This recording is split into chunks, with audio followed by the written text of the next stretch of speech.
ಪೀಠಿಕೆ. ಪ್ರಕೃತಿ ಮುನಿಸಿಕೊಂಡರೆ ಅದು ನಿಜಕ್ಕೂ ಮನುಕುಲದ ನಾಶಕ್ಕೆ ದಾರಿಯಾದಂತೆ. ಮನುಷ್ಯನ ಅತಿ ಆಸೆಯಿಂದಾಗಿ ಅಥವಾ ಆತನ ಸೌಕರ್ಯಕ್ಕಾಗಿ ಅರಣ್ಯವನ್ನು ದೋಚುತ್ತಿರುವುದು ಪ್ರಕೃತಿ ವಿಕೋಪ, ಜೀವಸಂಕುಲವೇ ನಾಶ. ಪ್ರಕೃತಿ ವಿಕೋಪವು ಸಮಾಜಕ್ಕೆ ಹಾನಿಯನ್ನುಂಟುಮಾಡುವ ಅನಿರೀಕ್ಷಿತ ಘಟನೆಯಾಗಿದೆ. ಪರಿಸರ ಮತ್ತು ಅದರಲ್ಲಿ ವಾಸಿಸುವ ಜನರಿಗೆ ಹಾನಿ ಮಾಡುವ ಅನೇಕ ನೈಸರ್ಗಿಕ ವಿಕೋಪಗಳಿವೆ. ಅವುಗಳಲ್ಲಿ ಕೆಲವು ಭೂಕಂಪಗಳು, ಚಂಡಮಾರುತಗಳು, ಪ್ರವಾಹಗಳು, ಸುನಾಮಿ, ಭೂಕುಸಿತಗಳು, ಜ್ವಾಲಾಮುಖಿ ಸ್ಫೋಟಗಳು ಮತ್ತು ಹಿಮಕುಸಿತ ಇನ್ನೂ ಮುಂತಾದವುಗಳಾಗಿವೆ. ವಿಷಯ ವಿವರಣೆ. ಪ್ರಕೃತಿ ವಿಕೋಪಗಳಾದ ಭೂಕಂಪಗಳು, ಭೂಕುಸಿತಗಳು, ಸುನಾಮಿ, ಬಿರುಗಾಳಿ, ಪ್ರವಾಹ ಮತ್ತು ಅನಾವೃಷ್ಟಿ ನೈಸರ್ಗಿಕ ವಿಕೋಪಗಳಿಗೆ ಕೆಲವು ಉದಾಹರಣೆಗಳಾಗಿವೆ. ಈ ವಿಪತ್ತುಗಳು ಸಮುದಾಯಗಳು ಮತ್ತು ವ್ಯಕ್ತಿಗಳ ಜೀವನವನ್ನು ಮತ್ತು ಪೀಡಿತ ಪ್ರದೇಶದ ಆರ್ಥಿಕ ಚಟುವಟಿಕೆಯನ್ನು ಅಡ್ಡಿಪಡಿಸುತ್ತವೆ. ಇವುಗಳ ಪರಿಣಾಮದಿಂದಾಗಿ ಇಂದು ನಾವು ಹಲವು ಪ್ರಕೃತಿ ವಿಕೋಪಕ್ಕೆ ಬಲಿಯಾಗುತ್ತಿದ್ದೇವೆ. ಕಳೆದ 1 ಶತಮಾನದಿಂದಲೂ ಕಂಡು ಕೇಳರಿಯದಿದ್ದ ಪ್ರವಾಹದ ಭೀತಿಯಿಂದ ಇಡೀ ದೇಶವೇ ತತ್ತರಿಸಿದೆ.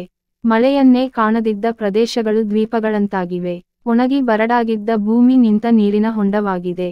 ಪ್ರಕೃತಿಯ ರುದ್ರ ನರ್ತನಕ್ಕೆ ಪ್ರಾಣಹಾನಿ, ವಸತಿ, ಮರಗಳು, ವಿದ್ಯುತ್ ಕಂಬಗಳು ಧರೆಗುರುಳುತ್ತಿವೆ.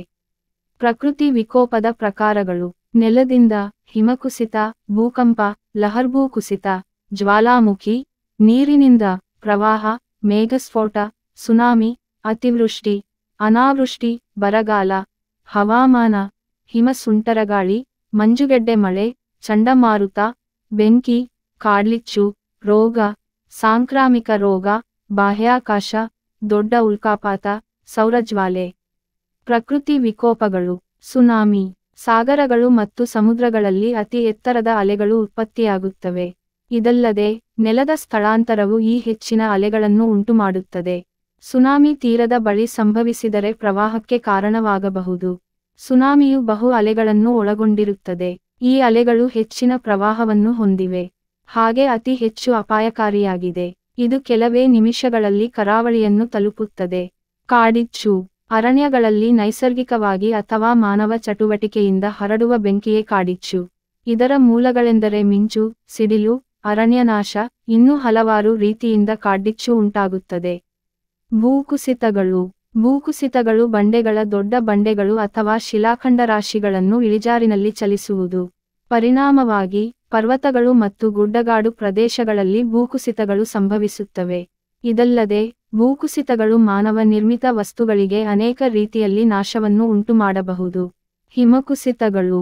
ಹಿಮಪಾತಗಳು ಭೂಕುಸಿತದಂತಿವೆ. ಆದರೆ ಬಂಡೆಗಳ ಬದಲಿಗೆ 1000 ಟನ್ ಹಿಮವು ಇಳಿಜಾರಿನಲ್ಲಿ ಬೀಳುತ್ತದೆ. ಇದಲ್ಲದೆ, ಇದು ತನ್ನ ದಾರಿಯಲ್ಲಿ ಸಿಗುವ ವಸ್ತು ಅಥವಾ ಎಲ್ಲದಕ್ಕೂ ತೀವ್ರವಾದ ಹಾನಿಯನ್ನುಂಟು ಮಾಡುತ್ತದೆ. ಹಿಮಭರಿತ ಪರ್ವತಗಳಲ್ಲಿ ವಾಸಿಸುವ ಜನರು ಯಾವಾಗಲೂ ಅದರ ಬಗ್ಗೆ ಭಯಪಡುತ್ತಾರೆ. ಪ್ರಕೃತಿ ವಿಕೋಪಕ್ಕೆ ಕಾರಣಗಳು. ಮನುಷ್ಯನು ಸಹನೆಯ ಮಿತಿಯನ್ನು ಮೀರಿ ಯಾವಾಗ ವರ್ತಿಸುವನೋ, ಆ ಸಂದರ್ಭದಲ್ಲಿ ಪ್ರಕೃತಿ ನೀಡುವ ಪ್ರತ್ಯುತ್ತರವೇ ಬರಗಾಲ, ಅತಿವೃಷ್ಟಿ, ಸುಂಟರಗಾಳಿ, ಭೂಕಂಪ, ಜಲಪ್ರಳಯ ಇತ್ಯಾದಿ. ವಿಜ್ಞಾನವು ಮಾನವ ಲೋಕಕ್ಕೆ ವಿವಿಧ ಕೊಡುಗೆಯನ್ನು ನೀಡಿದೆ. ಆದರೆ ಮಾನವನು ತನ್ನ ಅತಿ ಆಸೆಯಿಂದ ಅದನ್ನು ದುರ್ಬಳಕೆ ಮಾಡುತ್ತಿದ್ದಾನೆ. ತುಂಬಾ ಆಡಂಬರದ ಜೀವನ ಶೈಲಿಯನ್ನು ಬಯಸುತ್ತಾನೆ. ಇದರಿಂದಾಗಿ ವಿವಿಧ ಅನಗತ್ಯ ವಸ್ತುಗಳನ್ನು ಖರೀದಿಸುತ್ತಾನೆ. ಎಲೆಕ್ಟ್ರಾನಿಕ್ ವಸ್ತುಗಳು, ಪ್ಲಾಸ್ಟಿಕ್ ವಸ್ತುಗಳು ಇತ್ಯಾದಿ. ಇವು ಪ್ರಕೃತಿಯ ಮೇಲೆ ದುಷ್ಪರಿಣಾಮವನ್ನು ಬೀರುತ್ತದೆ. ಹಾಗೆ ಇನ್ನೂ ಮುಖ್ಯ ಕಾರಣವೆಂದರೆ ಅರಣ್ಯನಾಶವಾಗಿದೆ. ಮಾನವ ಹೊಸ ಆವಿಷ್ಕಾರಗಳನ್ನು ಕಂಡುಹಿಡಿಯುವುದು ಒಳ್ಳೆಯದೇ ಆದರೂ, ಅದು ಪರಿಸರ ಸ್ನೇಹಿ ಆಗುವ ಬದಲು, ಪರಿಸರ ಮಾರಕವಾಗುತ್ತಿರುವುದು ವಿಪರ್ಯಾಸದ ಸಂಗತಿ. ವಾಹನಗಳಿಂದ ಹಾಗೂ ಕಾರ್ಖಾನೆಗಳಿಂದ ಹೊರಹೊಮ್ಮುವ ರಾಸಾಯನಿಕ ವಸ್ತುಗಳು ಇಂಗಾಲದ ಡೈ ಆಕ್ಸೈಡ್ ಅನ್ನು ಹೀರಿ ಜೀವ ಅನಿಲವಾದ ಆಮ್ಲಜನಕವನ್ನು ಉತ್ಪತ್ತಿ ಮಾಡುವ ಮರಗಳ ಕೊರತೆ, ಪ್ರಕೃತಿಯಲ್ಲಿ ಉಷ್ಣಾಂಶ ಬರಲು ಕಾರಣವಾಗಿದೆ. ಇದರ ಪರಿಣಾಮವಾಗಿ ಹಿಮ ಪ್ರದೇಶಗಳು ಕರಗಿ ಜಲಪ್ರವಾಹವಾಗುತ್ತಿದೆ. ಜಗತ್ತಿನ ವಿವಿಧೆಡೆ ಭೂಕಂಪ, ಜಲಪ್ರವಾಹಗಳು, ಅತಿವೃಷ್ಟಿ, ಎಚ್ಚರಿಕೆಯ ಘಟನೆಯನ್ನು ಮೊಳಗಿಸುತ್ತಿದೆಯಾದರೂ ಮಾನವನು ತನ್ನ ಚಟುವಟಿಕೆಯಲ್ಲಿ ಬದಲಾವಣೆಯನ್ನು ತಂದುಕೊಳ್ಳದೆ ಇರುವುದು ಬೇಸರದ ಸಂಗತಿಯಾಗಿದೆ. ಮಾನವ ತನ್ನ ಸಾಧನೆಯಲ್ಲಿ ಪ್ರಗತಿ ಸಾಧಿಸುವ ದೆಸೆಯಲ್ಲಿ ಪ್ರಕೃತಿಯೊಂದಿಗೆ ಸದ್ದಿಲ್ಲದೆ ಸಂಘರ್ಷಕ್ಕೆ ಇಳಿದಿದ್ದಾನೆ. ಅವನ ಹೊಸ ಆವಿಷ್ಕಾರಗಳು ಮನುಕುಲದ ಮೇಲೆ, ಪ್ರಾಣಿ, ಪಕ್ಷಿ ಜಗತ್ತಿನ ಮೇಲೆ ಪ್ರತಿಕೂಲ ಪರಿಣಾಮವನ್ನು ಬೀರುತ್ತಿದೆ. ಮನಸ್ಸಿಗೆ ಬಂದಂತೆ ನಡೆಯುತ್ತಿರುವ ಮಾನವನ ಮೇಲೆ ಪ್ರಕೃತಿ ಮುನಿಸುತ್ತಾಳಿ, ಇಡೀ ವಾತಾವರಣವನ್ನು ಪುನಶ್ಚೇತನಗೊಳಿಸುವ ನಿಟ್ಟಿನಲ್ಲಿ ಪ್ರಕೃತಿಯ ವಿಕೋಪಗಳಾಗುತ್ತಿವೆ. ಉಪಸಂಹಾರ. ವಿನಾಕಾರಣ ಕಾಡುಗಳನ್ನು ಬರಿದು ಮಾಡುವುದನ್ನು ಬಿಟ್ಟು ಹೆಚ್ಚಾಗಿ ಗಿಡಗಳನ್ನು ಬೆಳೆಸುವ ಸೂಕ್ತ.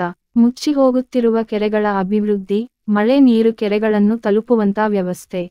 ಐಷಾರಾಮಿ ಜೀವನ ಸಂಕೇತವಾಗಿ ವಾಹನ ಉಪಕರಣಗಳನ್ನು ಬಳಸಲಾಗುತ್ತಿದೆ. ಇದರ ಪರಿಣಾಮ ದಟ್ಟ ಹೊಗೆ ಪರಿಸರವನ್ನು ಹಾಳು ಮಾಡುತ್ತಿದೆ. ಹೀಗಾಗಿ ಜನರು ಹೆಚ್ಚು ಪರಿಸರ ಸ್ನೇಹಿ ವಾಹನ, ಉಪಕರಣಗಳನ್ನು ಬಳಸುವುದು ಸೂಕ್ತ.